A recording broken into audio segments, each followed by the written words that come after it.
I feel very good. And I'm honored that the MLAs have entrusted me to take on the premiership. Meet Nunavut's new premier. He's one day into the job after the territory's legislature voted out their former leader. We haven't been able to live or occupy our reserve for over 125 years. And we meet a community along the Trans Mountain Pipeline route that has land, but no people.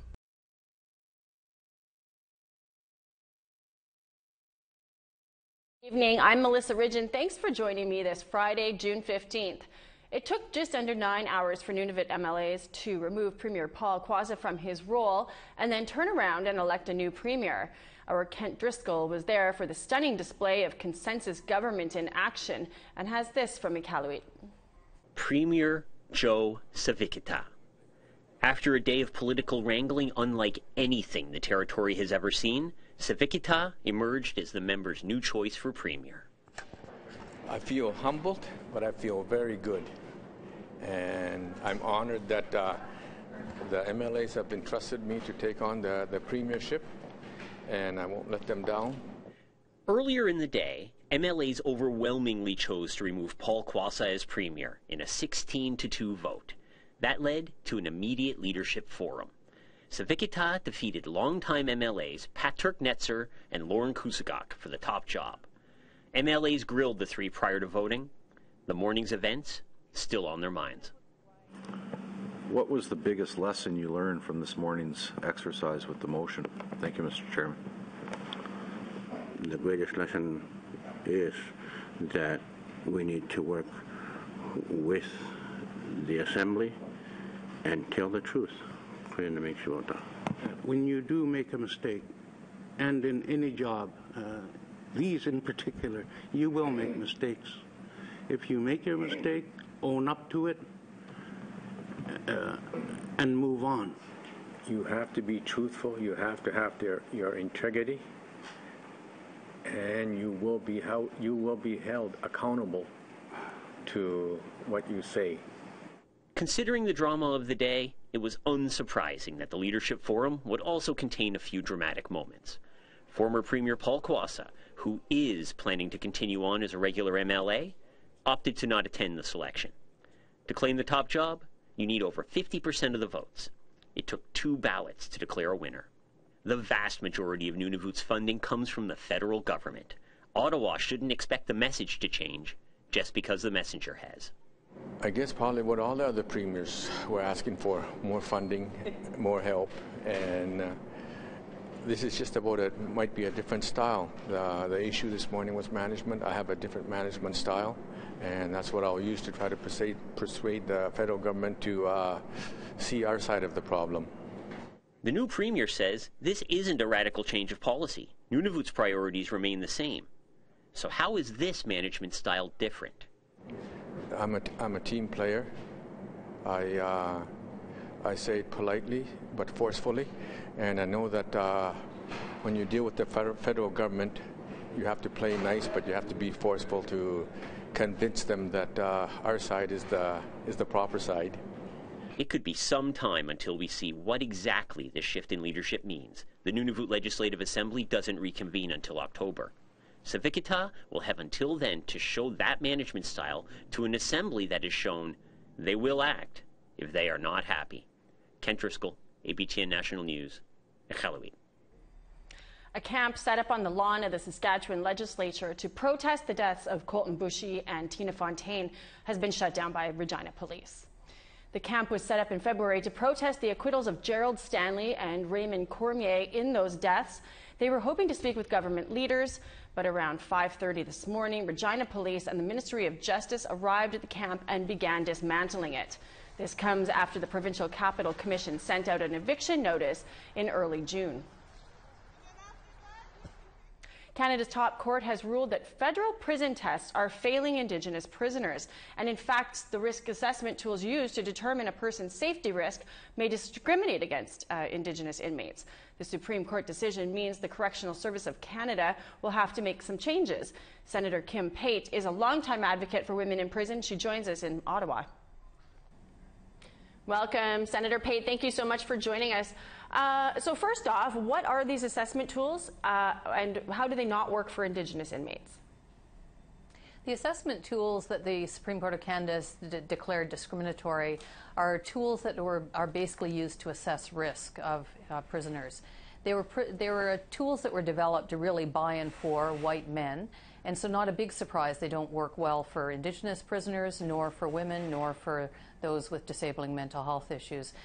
But what the Supreme Court of Canada stopped short of saying is that they discriminate on the basis of those grounds, even though the adverse impact is clear and they accepted that evidence.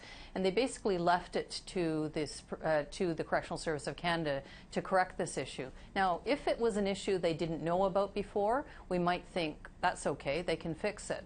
But in fact, the Correctional Service of Canada has known this is an issue for at least 20, closer to 30 years, and have not yet corrected it. In fact, they keep saying they've corrected it and that the problem isn't the tools, the problem is who comes into the prison system. But the reality is the tools then limit who gets access to programs, what security level you have, whether you get out into the community in a supervised way. So they're something that the entire country should be concerned about, are not effective and not working for Indigenous people. So as a result of this ruling, where do we go next? What's the next step that needs to be taken then? Well, I think the next step is the Correctional Service of Canada could do what Dr. Moira Law suggested they do, particularly for women. She suggested that you start all women off at low security because we know they tend not to pose a risk to public safety by and large as a group, and that only when you see issues that require security interventions should you use them. And that then will assist them in both being able to be in the community in a more effective way, in a structured way earlier. And that will actually contribute to public safety and cut the human costs, social costs, and the financial cost of prisons and reduce the numbers in the way that the government has pledged to do. So that's what we need to see. Whether or not that happens remains to be seen in what actions the government takes as a result of this ruling. Well, I appreciate your thoughts on this. Very enlightening, and it's something we'll obviously follow too. We've got a interest in how this all turns out for sure, given the incarceration rates of Indigenous people in this country. Thank you so much, Senator. Thank you very much. We need to go to a break, and when we come back, a First Nation that has a land along the Trans Mountain Pipeline route, but no people. It's an interesting story, but first, here's your weather for Saturday, starting on the East Coast.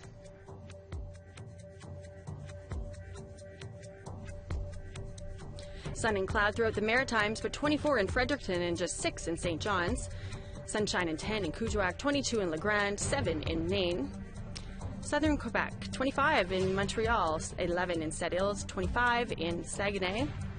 In Ontario, Sault Ste. Marie is 27, 20 in North Bay, and 31 down in Windsor. Northern Ontario, we have 29 in Kapuskasing, 22 in Sudbury, 27 in Sioux Lookout. Sunshine and 21 in Flin Flon and The Pas, 21 with some cloud in Island Lake, 22 in Brandon and Dauphin, and 24 in Winnipeg. Sun and clouds in southern Saskatchewan, 23 in Saskatoon, 21 in Regina.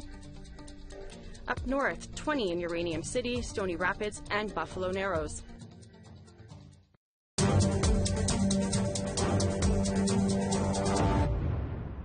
APTN has been traveling across the Trans Mountain Pipeline route, meeting communities along the way who have a stake in whether the controversial expansion is built or not. We came upon one First Nation that has land, but no people. It's a strange twist, and they hope that the pipeline will right a wrong that happened over 100 years ago. Amber Bernard explains. Here, just outside of Clinton, British Columbia, about 120 kilometers northwest of Kamloops, is the only sign you'll see for Highbar First Nation. It looks empty because it is. We haven't been able to live or occupy our reserve for over 125 years. Angie Kane is the band manager of Highbar. It's a lonely job, their territory is large, but it has no homes and no one lives there.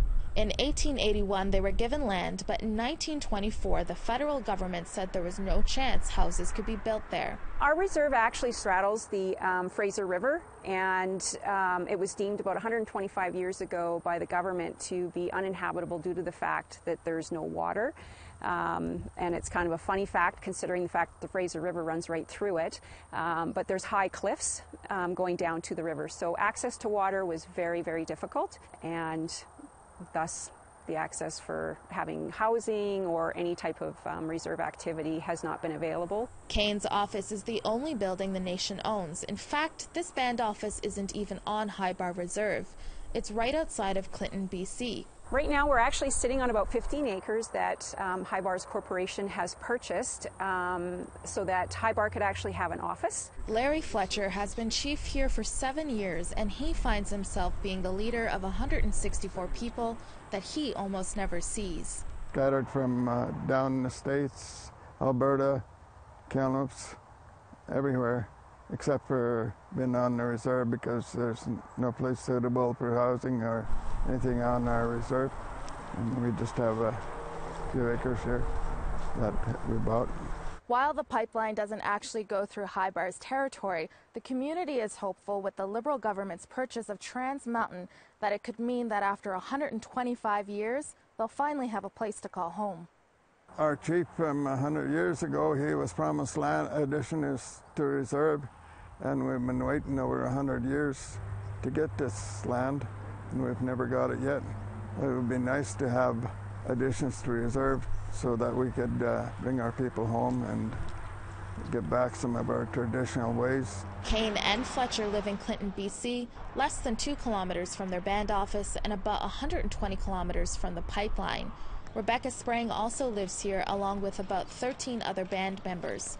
Her family has been displaced for generations. For a community member, that would be 2 of our elders, one's passed on. But out of my family, it would have been my granny. Sprang says the displacement has resulted in the loss of her culture. Our language and culture has definitely suffered. I don't have any language besides what my children bring home from school. The Trans Mountain pipeline runs about 65 kilometers from Highbar's boundary, and that's beyond the 50-kilometer radius that Kinder Morgan, the company that owned the Trans Mountain, agreed to negotiate with.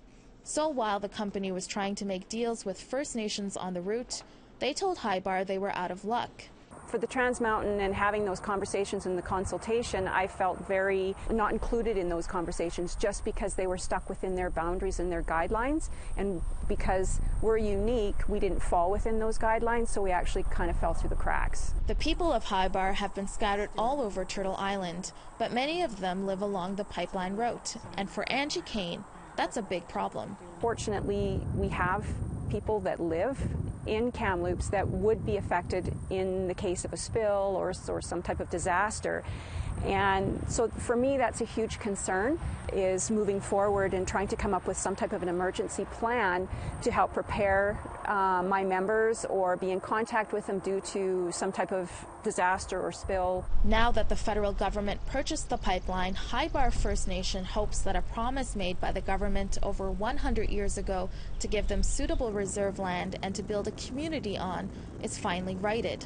I think that having Canada own it is a far greater benefit than having someone from Texas come into our country and build something that they don't understand the lay of our land, they don't understand the traditions or the cultures. Highbar First Nation wants a place for their people to be together and are hoping that in a way the Trans Mountain pipeline ends up giving them a place to finally live. We're working with the province and having a good relationship with them. So my hopes are that we can continue to have those relationships and that the government comes forward and does do their due diligence and proper consultation with us and does recognize that we are unique and that our concerns are quite valid. Highbar fell through the cracks of Canada and the community just wants a place to finally call home. Land is a very deep-rooted passion for our people, and if you don't have a land to be connected to, it makes it very difficult. Amber Bernard, APTN National News, Highbar. Ever want to experience what it'd be like living on the plains in the 1700s? Well, you can at the Royal Saskatchewan Museum during this Indigenous History Month. APTN's Chris Stewart takes us there. For a quarter of a century, the Royal Saskatchewan Museum has shown a glimpse of what life was like for the Indigenous people living on the plains. This evening, the curator of the exhibit, Evelyn Siegfried, gave a tour to show how the peoples previously lived their lives. It presents a unique perspective of the Indigenous worldview and material culture, and and lifeways of Indigenous people through time, and it was done in collaboration with First Nation elders. Guests are taken through more than a dozen exhibits showing life in the 1700s. A grandmother watching her grandchildren, a powwow dancer's regalia, hunting elk and fishing up to the treaties. A prized possession is an 1883 original pictograph written by Chief Pasqua. It was purchased by Pasqua First Nation at an auction in 2007. The left side shows the negotiations for Treaty 4. The right side shows what was promised by the Crown in the treaty. So this is the original Pasqua pictograph document on ledger paper. It originates with Chief Pasqua and advisors in 1883. So 9 years after Treaty 4 had been signed in 1874. It's the only. It appears to be addressing the issue of negotiation, treaty negotiation, and the promises that were made in that time frame. Treaty 4, elders are going to interpret it. Some attendees were impressed with the pictograph from Chief Pasqua. It's interesting because it's old, you know, and I have friends from Pasqua First Nation, so, you know, I'm going to need to talk to them about some of this. But others wondered why an important piece of history had to be bought. The pictograph to our right here, or to my right, I had no idea that it had to be, I guess repatriated might be the word, to be used. Pretty expensive exercise, but a very needed one. It's, of course, always good to attain the Indigenous perspective. Events celebrating National Indigenous History Month and Indigenous Peoples Day will continue throughout June. Chris Stewart, APTN National News, Regina. We still have more stories to come, so stay with us. But first, we have more weather for you.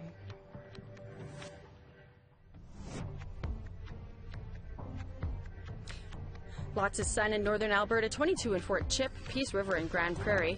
But down south, cloudy. We have 17 in Red Deer and Lethbridge, 22 in Medicine Hat. Sunny in BC, 22 in Vancouver, 26 in Victoria, 23 up in Quesnel. And it's 26 in Fort Nelson, 25 in Smithers, and a lovely 23 in Prince George. To the Yukon, 22 in Watson Lake, 18 in Whitehorse, and 8 in Brock River. Next door, we have 26 in Fort Simpson, 20 at Rays Lake, 21 in Fort Resolution. Lots of cloud for the northern and northwest territories, and -1 in Sax Harbor. To Nunavut, 6 and rain in Cambridge Bay, 4 in Chesterfield and Whale Cove. Resolute is 2, Clyde River 5, and Iqaluit's 3.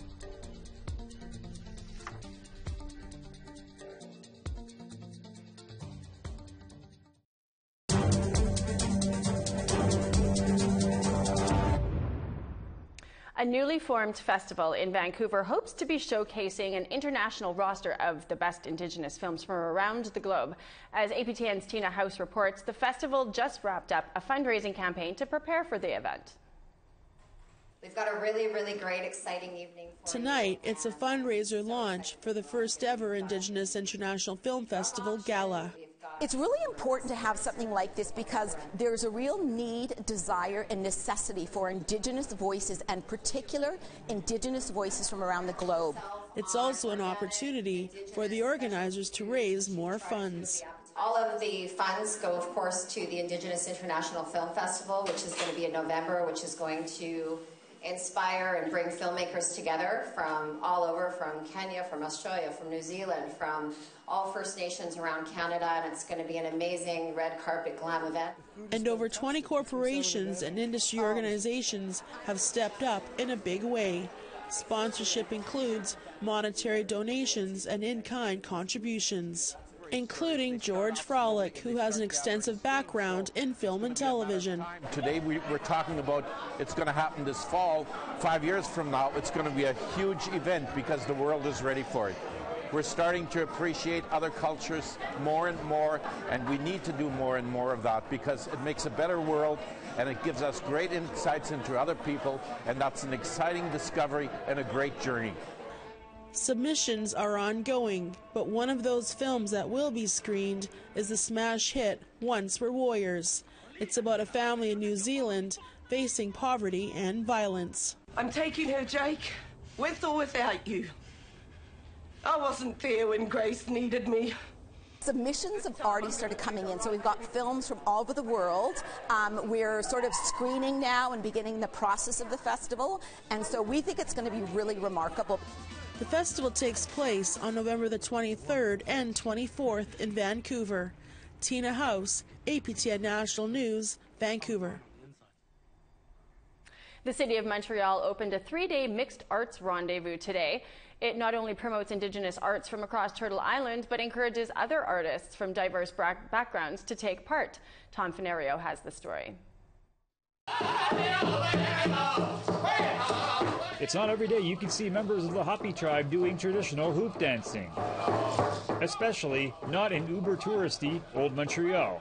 For the Mixed Arts Festival that invited them, that's the point. I think art is the best platform to bring nations into a dialogue and in the same circle. Nadine St. Louis has been putting on this festival for 6 years. The Mi'kmaq woman says over the weekend, dozens of artists are scheduled to exhibit and perform their work. I think art is the best platform to bring nations into a dialogue and in the same circle.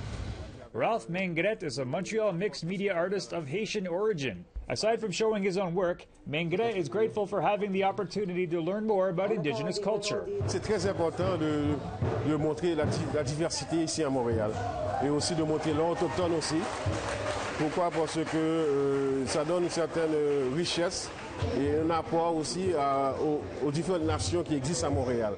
Abenaki artist Sylvain Deval came up with a way for artists in this festival to collaborate on a project. Why bingo? There's nothing more native than the bingo. Deval plans to have each square of the bingo card decorated by a different artist. While the project is meant to be fun, he suggests that it's important for Indigenous and visible minority artists to have a unified front when it comes to getting their work shown. This is just a way to also take ground here in the old Montreal and just take the space and say, hello, we can be here too. By being located right next to a major tourist promenade, St. Louis says people from all over the world will happen upon art they would never have otherwise experienced. There's this bridging that takes place. That's the exchange. The exchange is between the audience and the artist. It's between the practice and the sharing. The Mixed Arts Festival runs until the evening of June 17th at Place Jacques-Cartier. Tom Fenario, APTN National News, Montreal. Well, that's all the news I have for you tonight. It was lonely up here without my co-host Dennis Ward, who is on well-deserved days off. Stay tuned for an encore presentation of APTN Investigates Racism in the Ranks. It's on right after the news. I'm Melissa Ridgen. Have a great weekend.